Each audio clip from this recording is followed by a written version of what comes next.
তুমি গুনাহ করো, নামাজে চলে আসো। ছাড়তে পারো না, তবু নামাজে আসো। তুমি মদ খাও, তবু নামাজে আসো। তুমি জেনা করো, তবু নামাজে আসো। তবু নামাজে আসো, তবু নামাজে আসো। কারণ নামাজ ছাড়া তোমার পরিচয় নাই। নামাজ ছাড়া তোমার পরিচয় নাই। নামাজ ছাড়া তোমার পরিচয় নাই। তুমি যাই করো, নামাজে আসো। নামাজ, বিশ্বনবী ইন্তেকাল করবেন, রুহু বের হয়ে যাচ্ছে, 2-3টা শব্দ বললেন, এর মধ্যে একটা ছিল সালাত। আর সালাত, উম্মতেরা নামাজ, নামাজ, নামাজ ছেড়ে দিও না। নামাজ এমন একটি ইবাদত যা আপনাকে করতেই হবে। নামাজ দাঁড়িয়ে আদায় করতে হয়। যদি আপনি দাঁড়িয়ে আদায় করতে না পারেন তাহলে বসে আদায় করতে হবে। যদি বসতে না পারেন শুয়ে আদায় করতে হবে। নামাজ আপনাকে পড়তেই হবে। সফরে থাকলে নামাজ মাফ নয়। 4 রাকাত নামাজ 2 রাকাত করে দেওয়া হয়েছে, এর মানে এই না যে মাফ। নামাজ এত গুরুত্বপূর্ণ ইবাদত, রণাঙ্গনে যুদ্ধক্ষেত্রে পর্যন্ত আপনাকে নামাজ অব্যাহত রাখতে হবে, মাফ নাই। আপনি অসুস্থ, দাঁড়াতে পারেন না তো বসে পড়েন, বসে পড়তে পারেন না তো শুয়ে পড়েন, ওযু করতে পারেন না তাহলে তায়াম্মুম করেন। আপনাকে নামাজ পড়তেই হবে, কোনো মিস করার সুযোগ নাই যতক্ষণ আপনার সেন্স আছে। সেন্স নাই তখন ভিন্ন কথা। এই জন্য ভাইরা আমার, নামাজটাকে সবচেয়ে গুরুত্ব দিয়ে জীবনে আমল করতে হবে। আল্লাহ তাআলা এটার হিসাব সর্বপ্রথম নেবেন। বিধায় আপনি সফরে থাকলেও আপনাকে নামাজ পড়তে হবে। আল্লাহর ওয়াস্তে 5 ওয়াক্ত নামাজ পড়েন, নামাজটাকে ছাড়েন না। আর যাই করেন নামাজটা ছাড়েন না। নামাজ আপনাকে অন্য সমস্ত পাপ থেকে দূরে রাখবে ইনশাআল্লাহ তাআলা। মহিলাদের নামাজ নাই, ছেলেদের সারা জীবন কিছু ছেলে নামাজ পড়ে না, ছেলেদের নামাজ নাই এমন কোন হিস্ট্রি পাওয়া যায় না কোরআন সুন্নাহয়। মহিলাদের কিছু কিছু দিন নামাজ নাই, এটা দলিল পাওয়া যায়। পুরুষ মানুষের নামাজ নাই এমন দলিল পাওয়া যায় না। কি করবেন? 5 ওয়াক্ত নামাজ জামাতে পড়ার চেষ্টা করবেন। যদি জামাত না পান কমপক্ষে বাসায় পড়বেন। যদি ঘুমিয়ে থাকেন, ঘুম থেকে উঠে দেখলেন নামাজের ওয়াক্ত চলে গেছে, কাজা করবেন। যদি মুসাফির হন তাহলে কসর করবেন। কোন সময় নামাজ বাদ? কোন সময় নামাজ বাদ নাই। যুদ্ধ হচ্ছে মুসলিমদের সাথে অমুসলিমদের, কথার কথা। যুদ্ধ করছে যারা, আজানের ওয়াক্ত হয়ে নামাজের ওয়াক্ত হয়ে গেছে, এক শ্রেণী যুদ্ধ করবে, এক শ্রেণী নামাজ পড়বে। 5 ওয়াক্ত নামাজে জান্নাতে যাইব, সারা কোরআনে কোনো হানে নাই। 50,000 বছর নামাজ পড়লে জান্নাতে যাইব, সারা কোরআন হাদিসে কোথাও নাই। কারণ নামাজ এজিদও পড়ছে, নামাজ মীর জাফরও পড়ছে, নামাজ মীর কাসিমেও পড়ছে, নামাজ মীর সাদিকেও পড়ছে। নামাজ এইরকম বহুত পড়নেওয়ালা আছে, জুলখাইশও নামাজ পড়ছে। কিন্তু আল্লাহর হাবিব কইছে এইরকমভাবে ধর্ম থেকে বাইরে যাব যেরকম ধনুক থেকে তীর বাইরে যায়।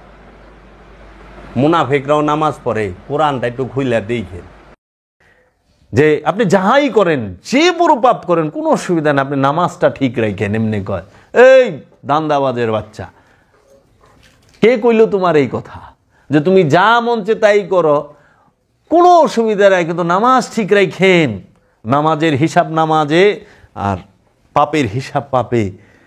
কই পাইলেন? কোরআনে কোন হানেই কথাটা কইল? হাদিসে কোথায় কইলেই কথা যে তুমি পাপও করো সালাতও করো?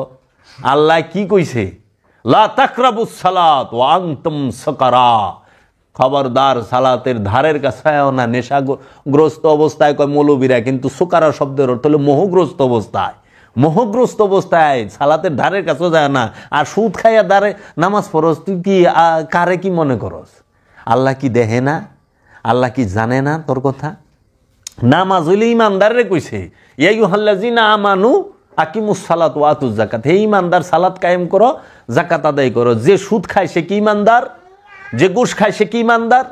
পৃথিবীতে কোনো আলেম, কোনো মুফাসসির, কোনো মুহাদ্দিস কি ওর ক্ষমতা আছে যে সে প্রমাণ করে দিব যে সুদ খাওয়ার পরে সেই ইমানদার থাকে, ঘুষ খাওয়ার পরে সেই ইমানদার থাকে, কিংবা ঘুষ খাইলেও সে ইমানদারের খাতায় আসে, অন্যের হক মাইরা খাইলে ইমানদারের খাতায় আসে, অন্যের সম্পদ মাইরা খাইলে ইমানদারের খাতায় আসে, অন্যের আত্মীয় স্বজনের হক মাইরা খাইলে ইমানদারের খাতায় আসে? পারবো? যে ইমানদারি না হেরাবার নামাজ কি? কোরআন নিজে কইতেছে আরাইতাল্লাযী ইউকাজ্জিবু বিদ্দিন। তুমি কি ওই ব্যক্তিটাকে দেখছো যে দিন থেকে সর্বপ্রথমই বাদ? সে কে? ফাযালিকাল্লাযী ইয়াদউল ইয়াতীম, যে এতিমের হক মাইরা খাইলো, যে এতিমের সম্পদ মাইরা খায়, সে দিন থেকেই বাদ। যে দিন থেকেই বাদ, এর আবার কিসের নামাজ, রোজা, হজ, যাকাত? সালাত তো করতে হইব। সুদ, ঘুষ, অন্যের সম্পদ এই ছিনতাই রাহাজানি বাটপারি সিটারি সব সাইরা দিয়া আহানে আমরা মাপে কম দিয়ে নামাজে যাই, আবার নামাজ পড়ায়ও মাপে কম দেই, দেয় না দোকানদাররা? কিরে বাবা, এই সালাতে তোর স্বর্গে নিব, তুই বইরিস আশায়। এখন আমার ওয়াজ কেউর ভাল লাগবো না, এই ওয়াজ ওই যে মোল্লায় যেটা, কারণ হের পক্ষে গেলে ওই সময় হের একটু ভাল লাগবো, কারণ পক্ষে আইসে তো। আল্লাহর হাবিব বলছে কেউ যদি আধা হাত জমিন কারো মাইরা দেয়, তার 7 তবক জমিন গলায় জোলায় দেওয়া হবে। আল হাদিস, আধা জমিন মারলে 7 তবক জমিন গলায় জোলায় দিব। আর তুমি তো পুরা পাখি গিলা হালাইছো, পাখির পাখি গিলা হালাইছো, তোমার কি হইব গো বাপু?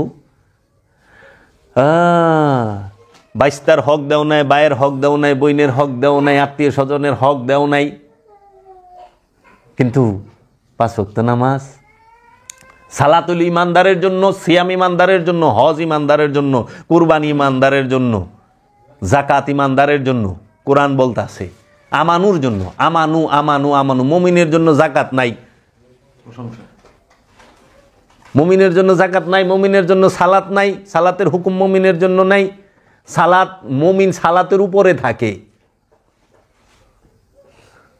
মুমিন সালাত শিখায়, মুমিন সালাত কায়েম করে না। যার সালাত কায়েম হয় নাই সে কখনো মুমিন না।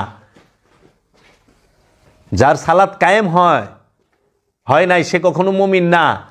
এর জন্য আমানু আর মুমিনের তফাতের বেলা আলোচনা আইছে, তো এই যে সামনে শুনবা, আমি কথা আছে মিডিয়া, যে আমানু আর মুমিনের পার্থক্য কি। তো একজন জিজ্ঞেসি, আলেম সাহেব বইছে, আমি কইলাম আপনি কি ইমাম সাহেব? কয় হ, নামাজ পড়ান। হ, আপনি কোন তো, আপনি কি আমানু না মুমিন? লড়াছড়াদা বইছে, তো কয় আমি তো একজন আমানু। আমি বললাম ও, তা আপনি ইমামতি করেন কে? আমানুর ইমামতির হুকুমই নাই। আমানু হইলেও সালাত করব, আপনি সালাত পড়াইতেছেন কে? সালাত শিখান কে? আমানুর লেগে ইমামতির হুকুমই নাই। না না, আমি একজন মুমিন বান্দা। আমি বললাম তাই নাকি? আটকে গেছে। আমি মুমিন বান্দা। আমি কই মুমিন, হ্যাঁ, মসজিদে বেতন নেন কে? মুমিন তো বেতনভুক্ত হইতে পারে না। কি যে একটা মুসিবতে পড়ছে, তো এই জন্যই আপনাদের সাথে বসতে চাই না। আমি কেমনে বইবেন? আমানু কখনো সালাত ইমামতি করতে পারবে না, মুসল্লি কখনো ইমামতি করতে পারবে না। মুসল্লির ইমামতি করার হুকুমই নাই।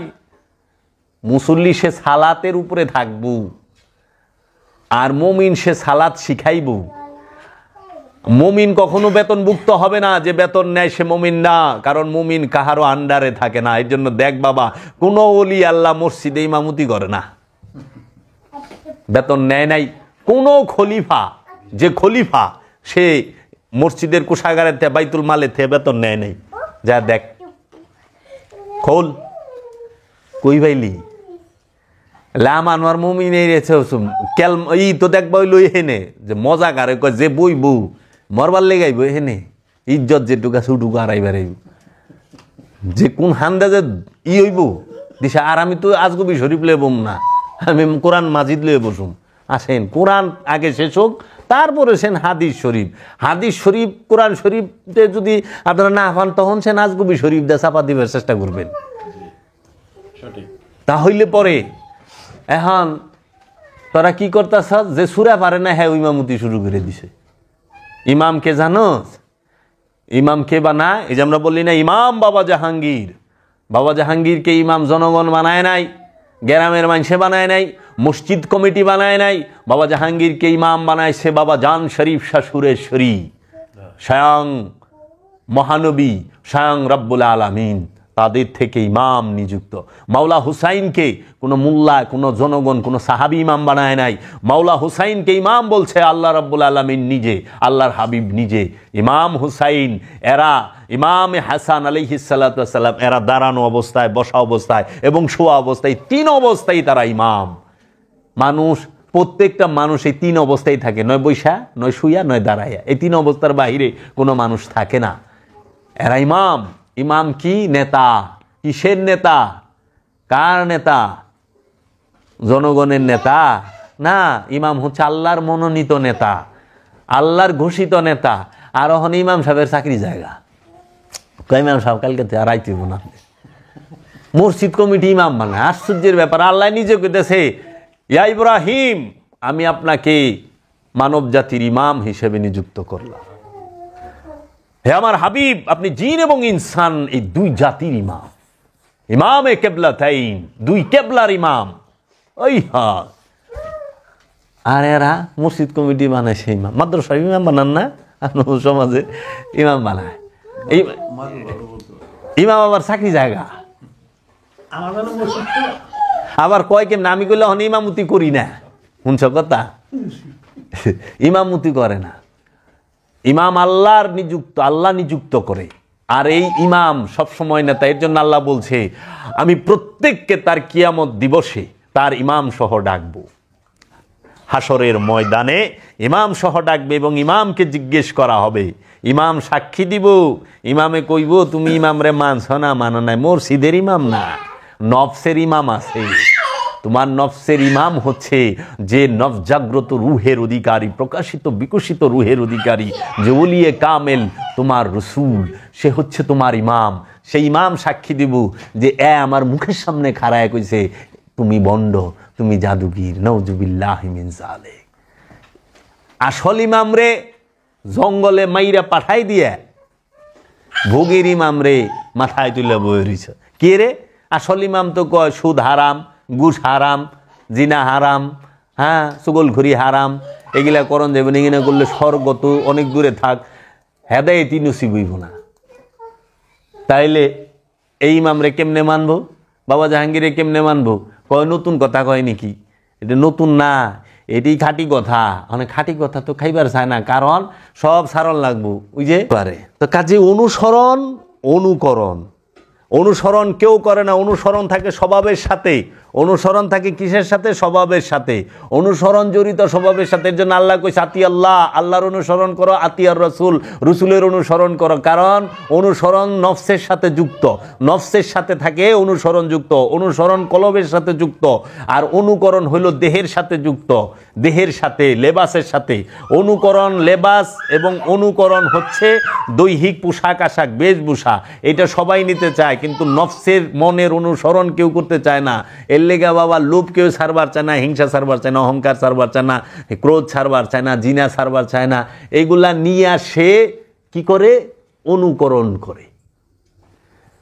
এই সমস্ত রিপুগুলা নিয়ে অনুকরণ করো, কিন্তু অনুসরণ করো না। এর লেগা রসুলের অনুসরণ করো, রসুলের অনুকরণ করো না।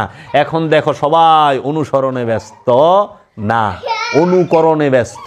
একটা সুর, একটা জুয়াখুর, একটা জেনাখুর, একটা সুদখুর, সেও রসুলের লেবাসে বৈশা রয়েছে। এখন অন্য ধর্মের একটা মানুষ যখন ওরে দেখে চায়া, তখনই সে ইসলাম থেকে মুখ ফিরে নেয়, যে ইসলাম মনে হয় ভালো না। কিন্তু আসলে যে ইসলাম কি? ইসলাম হচ্ছে আত্মসমর্পণ, কি বলা হয় দিন ইসলাম। এই সৃষ্টি জগতে সমস্ত কিছু আত্মসমর্পিত হইয়া রয়েছে। কার কাছে? রবের হুকুমের কাছে। রবের কাছে না, রবের হুকুমের কাছে। রবের হুকুমের কাছে সৃষ্টি জগৎ আত্মসমর্পিত। আর রবের কাছে তোমার নফসটাকে আত্মসমর্পণ করতে হবে। যখন রবের কাছে তুমি পারবা, এরা কিন্তু রবের কাছে না, রবের হুকুমের কাছে। কোরআন খোলো, রবের হুকুমের কাছে সবাই আত্মসমর্পণ করে রয়েছে। আর তোমারে কইছে রবের কাছে, কারণ সব জিনিসের রব হয় না। পাথরের রব নাই, জানো? পাথরের রব হয় না, পাথরের আল্লাহ আছে, রব নাই। ওটা হুই না, জীবনও পাবি না। বাবা জাহাঙ্গীর কইছে না, ঘুমায় গেলে আর জাহাঙ্গীর পাবি না। বাবা জাহাঙ্গীর চোখ বন্ধ করল। পাথরের রব হয় না, পাথরের হয় আল্লাহ, প্রাণের হয় রব। কারণ রব সেই যে সৃষ্টি করে, সৃষ্টিকর্তা, যে লালন পালনকারী এবং যে হরণকর্তা। কি? সৃজন, ভরণ পোষণ এবং হরণ, এই তিন গুণে যে গুণান্বিত সে হয় রব। দেখ, মানুষের কি আছে? জন্ম আছে, মানুষের মৃত্যু আছে, এবং মানুষের লালন পালন মানে রেজেক আছে। লালনকর্তা, রেজেক, সৃষ্টিকর্তা, রেজেক দাতা এবং হরণকর্তা, মৃত্যুদাতা। তাহলে কি সৃষ্টি, রেজেক এবং কিয়ামত, হরণ, এই 3 গুণে যে গুণান্বিত, যে 3 গুণের মালিক, সে হইল রব। এর জন্য সবার রব হয় না, বুঝছস রে? সব সৃষ্টির রব নাই। এই কাঠের চেয়ারের কোনো রব নাই, কারণ এই কাঠের চেয়ারের আল্লাহ আছে, রব নাই। কারণ কাঠের চেয়ারের খাওয়ান লাগে না, লাগে রেজেক লাগে। কি রেজেক দেশ ক ফালাই দেশ, রেজেক নাই। এর রব আছে, কারণ এর তো খাওয়ান লাগে, রেজেক লাগে। প্রাণ বলতেই তার রব আছে। এর জন্য গাছে মহানবীরে সেজদা করে, মাছে সেজদা করে, পশু পাখিতে সেজদা করে। জানোস কি রে? সবার রব মহানবী নিজে, রাহমাতাল্লিল আলামিন। তার থেকেই পাইতাছে সব। রব আকার, আল্লাহ নিরাকার, আল্লাহর কোন আকার নাই। আল্লাহ কাকে বলে? বাবা জাহাঙ্গীর বলতেছে সমস্ত সিফাত এবং জাতের সমষ্টিগত নামটাকে বলা হয় আল্লাহ। আর রব কাকে বলে? এই সমস্ত জাত এবং সিফাত নিয়ে যে প্রকাশিত এবং বিকশিত যে প্রকাশ ঘটে, সে হয়ে যায় রব। সমস্ত গুণ, সিফাত আর সমস্ত জাত যার মধ্যে বিদ্যমান, কিচ্ছু নাই যে এটা কমতি আছে, সেই রব। এর জন্য মহানবীকে রব বলা হয়। কেন? সমস্ত জাত এবং সমস্ত সিফাত তার মধ্যে মওজুদ, প্রকাশিত, বিকশিত, বিদ্যমান। ঈসা রুহুল্লাহ শেষ। এর জন্য রব বলে আমি সব সময় তোমার কোথায় থাকি? নিকটেই আছি। বুঝছো বাবা? এর জন্য এই যে মোবাইলের সৃষ্টিকর্তা আছে, রেজেক দাতা আছে, আজরাইল আছে,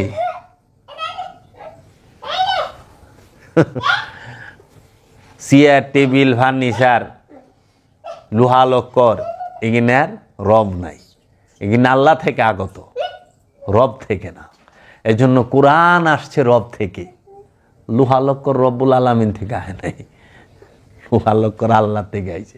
এর লেগে আগে বুঝবি আল্লাহ কোথায় ব্যবহার হয়েছে আর রব কোথায় ব্যবহার হয়েছে। তবু পয়েন্ট দিয়ে দিই, কইরা খায়া পারবি। আলহামদুলিল্লাহ রাব্বুল আলামিন। হ্যাঁ, আলহামদুলিল্লাহ, একমাত্র প্রশংসা লিল্লাহে, আল্লাহর জন্য। রব্বুল আলামিন, যিনি সমস্ত আলমের রব। কি কইছে? একমাত্র প্রশংসা আল্লাহর জন্য, যিনি সমস্ত আলমের রব। কারণ রব তো আল্লাহ থেকেই, আল্লাহর যে প্রকাশিত বিকশিত রূপটা, সেই রূপটাকেই বলা হয় রব। এর জন্য রব মৃত্যু দেয়। তোর আজরাইল, আমার আজরাইল আমার মুর্শিদ, আমার রসুল নিজেই। তুমি বাইব না, সে তোমার খালি রেজেক দাতা, হ্যাঁ তোমার হরণ করতাও। এর জন্য যে সামনে আইব। আর ওই যে যারা বিলাপ পারে না, মরণ কালে দেখা দিও ভিলা মোরে যাইও না, জ্ঞান দিতেছে। আল্লাহ বুঝলা যায়, আর ওর খুব মন থাকে। কি একটা বাট পারি কথাবার্তা, সুর লাগায় গায়। মরণকালে দেখা দিও ভুইলা মোরে যাইও। মারা যাওয়ার পরে রাখবে না ঘরে, গোসল করাইবেন দয়াল প্রেমের ফায়েজে, তাহারি পরশে গুনা যাবে ঝরিয়া। তারপর অন্ধকার কবরে আমায় একা রাখিয়া, আপনজন সকলে যাবে যখন চলিয়া, আসিবেন মুর্শিদ গো রাসূলকে নিয়া, দেখিব আমি হৃদয় জুড়াইয়া। কত সুন্দর না? অন্তরে ধরি। মারা অন্ধকার কবরে আমায় একা রাখিয়া, ও একা থাকবো। আপনজন সকলে যাবে যখন চলিয়া, আসিবেন মুর্শিদ গো রাসূলকে নিয়ে। মুর্শিদ কেরা, রসুল কেরা? মুর্শিদ আর রসুল কি দুই রে? ওই বেকন, যিনি মুর্শিদ তিনি তো রসুল। তো তুই তো রসুল আর মুর্শিদের তফাতি বুঝস নাই। আসিবেন মুর্শিদ গো রাসূলকে নিয়ে, দেখিব আমি হৃদয়ে জুড়াইয়া।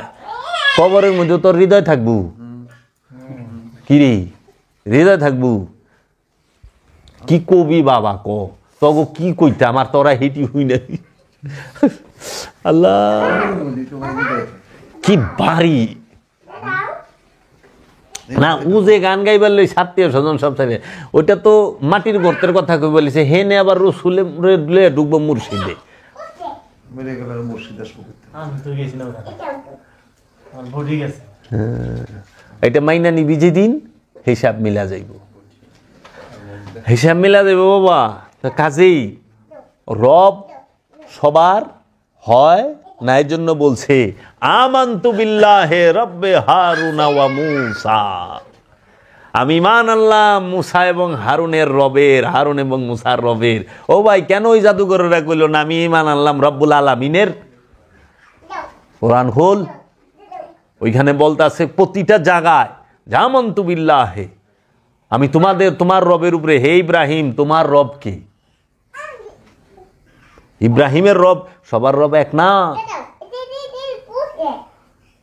সবার রব এক না। তুই কারে রব বানায় বই রইছ? ইবাদত হয় রবের। দেখ রবে কি করে, রবে রেজেক দেয়, রবে সৃষ্টি করে, রবে হরণ করে, মৃত্যু দেয়, রু নিক্ষেপ করে রবে, কোরআন নাজিল করে রবে, নাজিল করে রবে, সৃষ্টি করে রবে, ফুৎকার করে রবে। আগে এগিনে দেখবি, এর লেগে তো বাবা জাহাঙ্গীর পৃথিবীর সর্বশ্রেষ্ঠ একজন ইসলাম গবেষক এবং আল্লাহর আব্দুহু। ওই গবেষকেরই তো বাপ, আল্লাহর আব্দুহু। সে যে রহস্যের জ্ঞান দিছে, যে দুম হারায় ফেলায় ওলিয়ে কামেল তার সামনে যায়, যেরকম মুসা নবী যায় খিজিরের সামনে দুম হারায় ফেলাইছে, ওই রকম ওলিয়ে কামেলেরা ইসা বাবা জাহাঙ্গীরের কদমের সামনে দুম হারায় ফেলায়। হায় হায়, বাবা জাহাঙ্গীর দেখাই দিছে যে রব কোন জায়গায় ব্যবহার হয় আর আল্লাহ কোন কোন জায়গায় ব্যবহার হয়। হেদায়েতের বেলা রব ব্যবহার হয়েছে, তোমার রব হেদায়েত করবে। হেদায়েত করে কে? রবে, আল্লাহ না। আল্লাহ শব্দ ব্যবহার হয় নাই। প্রশংসাকার হয় রবের। আচ্ছা, রেজেক কে দেয়? রবে। রূপ নিক্ষেপ কে করে? ফুৎকার কে করে? রবে। তারপরে এই তোমাকে করবে কে? এই কোরআন নাজিল কে করে? রবে। রসুল প্রেরণ কে করে? রবে। যে তোমাদের রবের তরফ হইতে রসুল আগমন করছে। বুঝছাস রে? মুক্তিদাতা রব, এই কিনা। তো তুমি যদি গুরু সঙ্গ না করো, গুরুর সহবতে না যাও, তুমি কিনা কই ভাই আজকে যদি না আইতা, এই যে মহামূল্য, তুমি তোমার সমস্ত ধন সম্পদ সমস্ত কিছু বিক্রি কইরা তুমি দেখো তুমি যতটুকু এই জ্ঞান পাইছো এখানে, এর মূল্য দিতে পারবা কিনা? তোমার কাছে নাই, কি দিবা তুমি গুরুকে? এর জন্য বলছে গুরুকে তুমি কি দিবা? গুরুকে দেওয়ার মতো বস্তু জগতে নাই, জগতে নাই। বাবা জাহাঙ্গীর রে আমি যে দিমু কিচ্ছু নাই। এই জন্য বলছে গুরু দক্ষিণা দে। সমস্ত রাজত্ব দিয়া দিছে, হয় না, গুরু দক্ষিণা দে। গুরু দক্ষিণা মেজাজি হইল সম্পদ, আর হাকিকি গুরু দক্ষিণা কি জানোস? হাকিকি গুরু দক্ষিণা হই না নে, হাকিকি গুরু দক্ষিণা হলো নিজের ইচ্ছা। আপন ইচ্ছাটাকে গুরুকে দিয়া দেওয়ার নাম হচ্ছে হাকিকি গুরু দক্ষিণা। দয়াল আমি তোমাকে দক্ষিণা দিলাম, গুরু দক্ষিণা। আর নিজের সম্পদ, নিজের পকেটের টাকা দেওয়া, এটা হলো মেজাজি গুরু দক্ষিণা। ওইটা গুরু তোর এই খাওয়ায় দেয়, তোর পিছেই লাগাই দেয়, কারণ গুরুর কিছুর দরকার নাই। যা দেখা বাবা জাহাঙ্গীরের কিচ্ছু লাগে নাই। বাবা জাহাঙ্গীর তো গোজা দিছে, আমাকে যা দিছে জগতে, আমরা তার কি দিব নেই। বাসা তুই খোদারে কি দিবি? আল্লাহ রাব্বুল আলামিন শুধু তোমার কাছে চাইছে কি? কারজে হাসানা। সবই তো আল্লাহ, জীবন আল্লাহর, সম্পদ আল্লাহর, সবকিছু আল্লাহর। একটা জিনিস খালি আল্লাহ না, যেটার মালিক শুধু তুমি। তুমি একটা জিনিসের আমানতদার, মালিক। সৃষ্টি জগতে একটা জিনিসের মালিক শুধু তুমি, আর সমস্ত জিনিসের মালিক খোদা। যেই জিনিসটা তুমি মালিক, সেই জিনিসটাই আল্লাহ কর্জ চাইছে, একবারে চাই নাই। রহস্য দেহ মিয়া। এর লিগা তুমি যে হেফজু করছে তার কাছ থেকে কোরআন হেফজু শিখবা, আর যে নুরি কোরআনের দিদার পায়া গেছে তার থেকে নুরি কোরআনের সন্ধান পাইবা।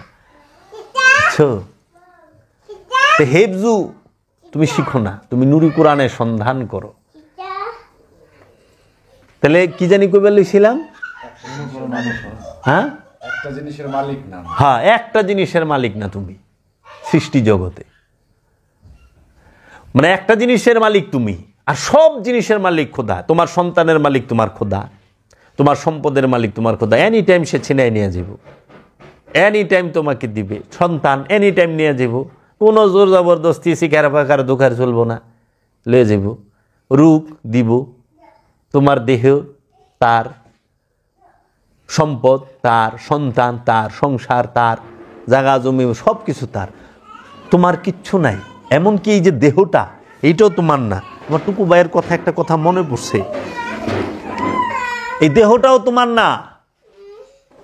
তাহলে তুমি কোনটা? তোমার মালিকানা কোনটা? একটা জিনিস, সেটা হলো তোমার মন। এই মনের মালিক শুধু তুমি, বুঝছো বাবা? এই মনের মালিক তুমি। এই মনের উপরে আল্লাহ জোর চালায় না, আর এই মনকে আল্লাহ ছিনায় নেয় না, সব ছিনায় নেওয়া যায় ইচ্ছায় অনিচ্ছায় নিয়ে নেবে। তোমার ইচ্ছা থাকলে নিব, অনিচ্ছায় নিব, কিন্তু মনটা তুমি যদি ইচ্ছা করে না দাও, সে তোমার ইচ্ছার বিরুদ্ধে জোর করে নিব না, তাই না, নিব না। এই আমানত হচ্ছে তোমার ইচ্ছা, ইচ্ছা শক্তি। আর ইচ্ছা, রব্বুল আলামিন হচ্ছে মহা ইচ্ছার মালিক। সে ওই মহা ইচ্ছা থেকে তোমাকে যারা দিছে সীমিত স্বাধীন ইচ্ছা শক্তি, limited free will and choice. এই সীমিত ইচ্ছাটাকে যখন তুমি রবের কাছে উৎসর্গ করে দাও, তখন সে কি করে? অসীম ইচ্ছার সাথে তোমার ইচ্ছাটারে মিলায় দেয়। তখন তুমি সব দেখো, সব জানো, সব বুঝো। কারণ আল্লাহ তো সব দেখে, সব জানে, সব বুঝে। ওই ইচ্ছা, এর লেগে ইচ্ছার উপরে জোর করবার নিষেধ করছে। মনের উপরে জোর চলে না। বাবা জাহাঙ্গীর করছে জোর করে বিয়া করণ যায়, জোর করে প্রেম করণ যায় না। মনের উপরে জোর চলে না। ইবাদত করতে হয় মন দিয়া, মহব্বত করতে হয় মন দিয়া। বাবা, মহব্বত মন ছাড়া কোনো কিছু দিয়া হয় না বাপ। মুর্শিদের মহব্বত শুধু হৃদয় দিয়া হয়, আর এই হৃদয়টাই শুধু আমি মালিক। এই হৃদয়ের মালিক শুধু আমি। এই সৃষ্টি জগৎ, রহস্য জগৎ, একটা জিনিসের মালিক শুধু তুমি, সেটা হলো মনের। এই মনটা আবার কোনো প্রাণীকে দেওয়া হয় নাই। এই জন্য কোনো প্রাণী কোনো কিছুর মালিক না, অন্য কোনো প্রাণী। তারা সবাই সেবক। দেখ, একটা পশু, একটা গরু, তার জীবনটা তোর লেগে বিলাই দিতেছে, তার দেহের রক্ত, মাংস, চামড়া, সমস্ত কিছু তুই তোর সেবায় দিছে না? তোর দেহটারে তুই কার সেবায় দিছস? কার সেবায় দিছস? তাহলে রব্বুল আলামিন একটা মাত্র জিনিস, সেটা তোমাকে দিয়ে দিছে, তোমার ইচ্ছা। এই ইচ্ছা তুমি ভালো করতে পারো, মন্দও করতে পারো। যদি ভালো করো ওইটাও তোমার, যদি মন্দ করো ওইটাও তোমার। তুমি কারে দোষ দিবা কও? আমার পাপে যে আমি পাপী, আমি রবের কেমনে কই যে রব তুমি আমার এই দিতে? সেই জন্য আল্লাহ বলছে যে তুমি যাহা আগে পাঠাইছ তাহাই আছে, এখন যাহা নিয়ে আসবা তাহাই আছে। তো তুমি এই মনটাকে পবিত্র করতে কইছে। আল্লাহ কইছে না যে একমাত্র, বাবা জাহাঙ্গীর বলছে দেহ তৌহিদে বাস করে, নফস পবিত্র, নফস তৌহিদে বাস করে। এটা কয় নাই বলে কইছে দেহ তৌহিদে বাস করে, শুইনো মন দিয়া, মন দিয়া শুইনো। বাবা জাহাঙ্গীর ঘুমায় গেছে, আর পাব না আমরা। বাবা জাহাঙ্গীর সব সময় আসে না, 2000 বছর একবার আসে। গড় ছাড়া সহজ, আল্লাহ ছাড়া সহজ, কিন্তু কামনা ছাড়া বড় কঠিন। গড় বাড়ি সয় সম্পদ আল্লাহ ছাড়া খুব সহজ, কিন্তু কামনা ছাড়া বড় কঠিন। কারবালার খালি মার্ডারের ইচ্ছা কর। কারবালার হাকিকি দর্শন জানেন কেন কারবালা করছে, কি কারণে করছে? হুনবার হইলে 2 রাত সময় লেবে নীরবে দেখেন পার্ট টু পার্ট, যে কারবালার তো খালি মারামারি শুনছেন, হাকিকিটা শুনবেন না কেন কারবালা, কি কারবালা। কুলকাইয়ের না যার গুলাম হে পানি পিপাসায় মরব, গজল গান। এটা হলো মেজাজি রূপ। খাজা বাবা কইছে আমি খাজা গরিবের যদি বাম হাতের কায় আঙ্গুল দিয়া যাইয়া কারবালায় খোসা দেই পানির ফোয়ারা উঠব, পানির নহর বইব, আর আমি ইমাম হুসাইন আলাইহিস সালামের গুলামেরও গুলাম। যে ইমাম হুসাইন আলাইহিস সালামের গুলাম, সেই গুলামের গুলাম খাজা বাবা নিজে বলছে, তার গিটে লেখা। ওই যে আমরা বলি না, জানে মান্নে সারাম বানামে হুসাইন মুনামে গুলামে গুলামান হুসাইন, জানে মান্নে সারাম, আমি আমার এই জীবনকে উৎসর্গ করে দিছি বানামে হুসাইন, বাবা হুসাইনের নামের উপরে, গুলামে মুনামে গুলামে গুলামান হুসাইন। মহানবী ইমাম হুসাইন আলাইহিস সালামের গুলামেরও গুলামের গুলাম আমি। তো সেই খাজা বাবা কইছে ফোয়ারা, তাহলে ইমাম হুসাইন আলাইহিস সালাম ইশারা দিলে কি অবস্থা হইব? আরে ফুরাত সে ছটপট করছে, ফুরাদের বাণীর লেগে মাওলা হুসাইন ছটপট করে নাই, আলে মোহাম্মদ ছটপট করে নাই। ফুরাত নিজে ছটপট করছে, আলে মোহাম্মদ শুধু এইটুকু দেখাইছে যে স্বার্থের জন্য মানুষরূপী জানোয়ার কত নিচে নামতে পারে দেখো। আলে মোহাম্মদ নূরি সন্তান, নূরের মহামানবরা দাঁড়ায় থাকলো তাকে কুবায়া কাটতে দ্বিধা করে না। স্বার্থ এমন জিনিস, স্বার্থটা ছেড়ে দিবা। নূরকে, নূরে মোহাম্মদকে, তৈয়ব তাহিরকে, তাহারাত যাকে আল্লাহ নিজে বলছে রসুলের পরিবার হচ্ছে তৈয়ব আর তাহেরা, এই তৈয়ব আর তাহেরাতকে কুবায়া কাটতে দ্বিধা করে নাই কে? স্বার্থে। এজিদ কাটে নাই, স্বার্থে কাটছে, বুঝছ? এজিদ তো একটা ব্যক্তি, স্বার্থটা হচ্ছে মূল দর্শন। এজিদ আবু জেহেল, এটা একটা দর্শনের নাম, জেহেলি দর্শন, বুঝছ? আর ওই ব্যক্তিটা যে রক্ত মাংসের, সেই একটা প্রতীক। আমরা কখনো ব্যক্তি ওহাবির বিরোধী না, আমরা কখনো আলেমের বিরোধী না, আমরা হলো ওহাবি দর্শন বিরোধী, ওহাবি ব্যক্তি বিরোধী না। আমরা কোনো ব্যক্তির বিরোধী না, আমরা কোনো নামাজির বিরোধী না, আমরা হচ্ছি ওই যে শয়তানের যে দর্শন, কামনার দর্শন, সেটার বিরোধী। যে লুবও করে নামাজও পড়ে, আমরা ওই দর্শনটার বিরুদ্ধে। তুমি নামাজ পড়ো লুব ছাইরা, কারণ লুব করতেছ, নামাজ পড়তেছ, এতে সমাজ কুলুষিত হয়, তুমিও কুলুষিত হচ্ছ। এর জন্য আমরা কখনো মোল্লার বিরোধী না, আমরা হচ্ছি মোল্লা দর্শন। যে মোল্লা দর্শনটাকে, মোল্লা কি কট্টরতা, যে আমি সব জানি আর কেউ কিছু জানে না, সব বুঝা গেছে 12টা বাজায় ফেলা, আর আমি যা কইছি ওইটাই ঠিক, এর উপর আর কথাই চলবো না। কিছু কইলেই প্রতিহত করতে হবে, মেরে ফেলতে হবে, জাগায় মারতে হবে। আচ্ছা, সারা হাদিসে, সারা কোরআনে একটা আয়াত দেখান তো এই জায়গায় কইছে যে তোমরা ই করো। আল্লাহ কইছে যে জুলুমকার তার কাছে যায়ও না, তার সাথে বইসো না। আর আল্লাহ কইছে যে সম্পদ জমা করে তার হাতে ঘাড়ে কূপ দাও, উল্টা দিক থেকে জোড়ায় জোড়ায়। এর লেগে আমি প্রথমে জিজ্ঞাসিলাম ইহুদি কারে কয় কোন দিহি? যে সম্পদ জমা করে তাকে বলা হয় ইহুদি। ইহুদি একটা দর্শনের নাম, বুঝছ? ইহুদি কোনো ব্যক্তির নাম না। যাহারাই সম্পদ জমা করে তাহারাই ইহুদি, বুঝছ? মানে ইহুদি তো তোমার গলিতে নাই, আছে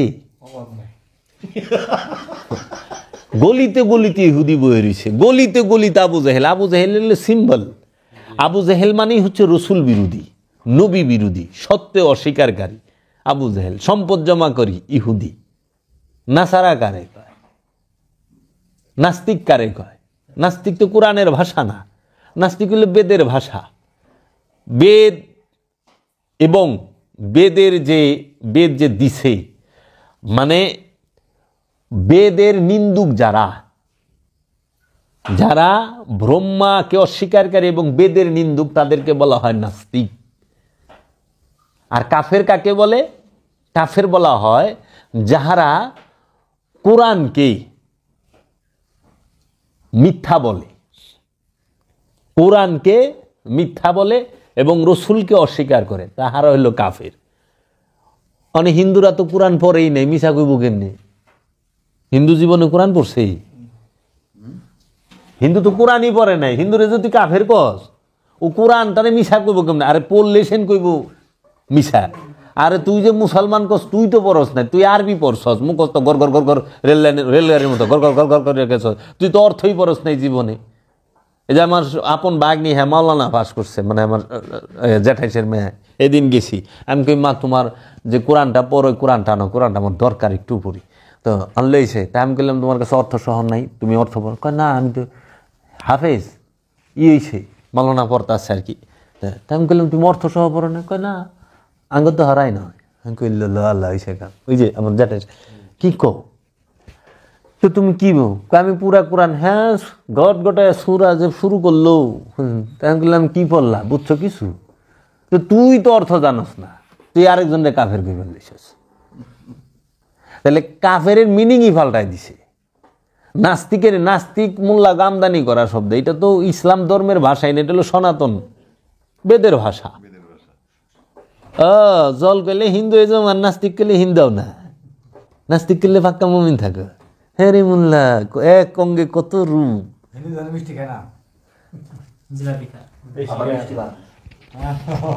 বুঝো বিষয়টা?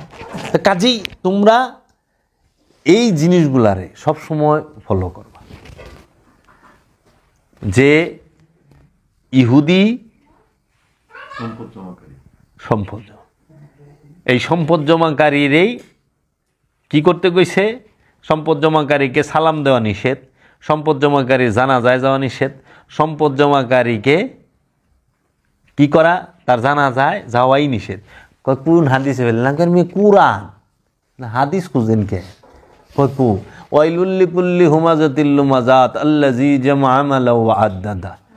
তুমি কি দেখেছ ওই ব্যক্তিটি ওয়াইলুল্লি কুল্লি হুমাজাতিল লুমাজাত, যে ধ্বংসপ্রাপ্ত, ধ্বংস হয়েছে। আল্লাযী যাহারা জমা করে, মালাও, মাল মানে সম্পদ, আরবিতে সম্পদ রে মাল কয়, ও আদ্দাদা এবং গুইনা বাইসা রাখে। শেষ। আরো হনে কইছে তাহারা দিন থেকেই বা যারা ইতিমের সম্পদ মাই রাখা। আবার কইছে কিসে তোমাদেরকে পাঠাইলো, হোতামায় পাঠাইলো। সম্পদ জমাকারী কোন জায়গায় যাইব? জাহান্নামে কই দিছি তো। এখন তুই সম্পদ কি? টাকা বাবা সম্পদ না, টাকা হইল সম্পদ আদান প্রদানের মাধ্যম। সম্পদ কি জানোস? এখন তুই 50 লাখ ইট জমা করলি, সম্পদ জমা করে, ইটা কি খাওয়া যায় রে?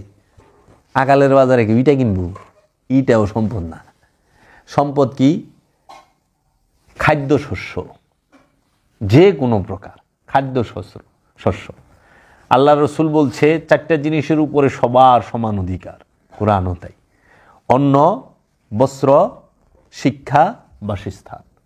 অন্ন, মৌলিক চাহিদা, বস্ত্র, বাসস্থান, শিক্ষা। বস্ত্র ছাড়াও মানুষ বাঁচে, কিন্তু অন্ন ছাড়া বাঁচে না। বস্ত্র, তারপরে হইল অন্নের পরেই বাসস্থান, বাসস্থানের পরে হইল বস্ত্র। এই অন্নের পরে বস্ত্র, বস্ত্রের পরে বাসস্থান। বাসস্থান যদি থাকে, অন্ন, বস্ত্র, বাসস্থান, শিক্ষা না থাকলেও চলন যায়। কিন্তু এই 3টা তো লাজিম, লাগবই। এর লেগে যেইটা বেশি জরুরি আল্লাহ ওইটা সবচেয়ে বেশি সস্তা করছে এবং সবচেয়ে কাছে রাখছে। তো সবচেয়ে বেশি কি জরুরি? খাওন। খাওন কই আছে? খেতে খামার আছে না? হ্যাঁ। খাওন ছাড়া বাসন যায় না? হ্যাঁ। খাওনের থেকে জরুরি হলো পানি। পানি কি? পানি আরো কাছে বসছে। পানির থেকে, পানি তুই একদিন না খায়ও বাঁচবি, কিন্তু পানির থেকে কোন জিনিসটা না হলে বাঁচবি না? বাতাস, হাওয়া, অক্সিজেন। এলে খাওয়ান তোর সামনে রাখছে, পানিও সামনে, কিন্তু বাতাস এত কাছে রাখছে যে তুই কষ্ট করালাম। আবার এটি বিলাহে না, তুই যে অক্সিজেন নেস বিলাহে, তো কারেন্টের মতো, গ্যাসের মতো না। হুনার বিল যদি দেওয়ার লাগতো, বিল দিতে পড়েছে। দিলে বাবা জাহাঙ্গীর কইছে যে যদি খালি আল্লাহ এরকম কোনো কথা হয়তো যে 1 বছর নামাজ পড়লে 2 লাখ টাকা ট্যাক্স দেওয়া লাগবো, কিংবা বাংলাদেশ সরকার করতো। কয়জনে যে নামাজ পড়তি তোরা। আর যদি খালি যে একটু দোয়া করলে 20 টাকা দেওয়া লাগবো, মানে একবার দোয়া করবি 20 টাকা দেওয়া লাগবো। তোরা জীবনে দোয়াও করতি না। ওই যখন মাগো আমারে 50 টাকা দাম খাই নেই, দোয়া করুন নি। দোয়া মানে ও নিজেই আছে গজবের মধ্যে, ও দোয়া করবো। আমি কিছু তুই দোয়া করিস না, তোর গজব আমার ঘুরাই করবো, টেকা লাগবো, তুই টেকা নে, খাবি খাওয়ান খা, তুই দোয়া করিস না, আমার দোয়ার দরকার নাই। ল আজকে আমি বাজারে গেছি, দুনিয়া দোয়া করে না আল্লাহ, আমি কই না তুমি দোয়া করলে আমিও ভিক্ষায় নামুম, দোয়া করো না, আমার দোয়ার দরকার নাই, টেকালে যাও। দোয়া তার থেকে লইও, আল্লাহর অলির থেকে লইও, কারণ আল্লাহর অলি দোয়া করলে তুমি আল্লাহর অলি হইবা। ভিক্ষুক দোয়া করলে তখন তোমরা দোয়া লইতেছ কার থেকে? জাকাত খুরের কাছ থেকে। তোমারও জাকাত খাওয়া ছাইড়ে দিব। ফেতরা খুর, জাকাত খুর, চামড়ার টেকা খুর, লিল্লা বোর্ডিংয়ের খাওয়ান খাওয়াই না লোক, ভিক্ষুক এগো থেকে দোয়া লয়ে তুমি আর কত উপরে যাইবে? ও তো দোয়া কম লয়েও কর্ম করো। তা কাজেই আল্লাহ মানা সহজ, পীর মানা বড়। এই বিষয়গুলো সব সময় খেয়াল করবা। কোন সময়ও এই আবু জেহেল, এই নমরুদ, এই ফেরাউন এগো থেকে সাবধান। এরা ছলে বলে কৌশলে তোমার কাছে আসবেই আসবে।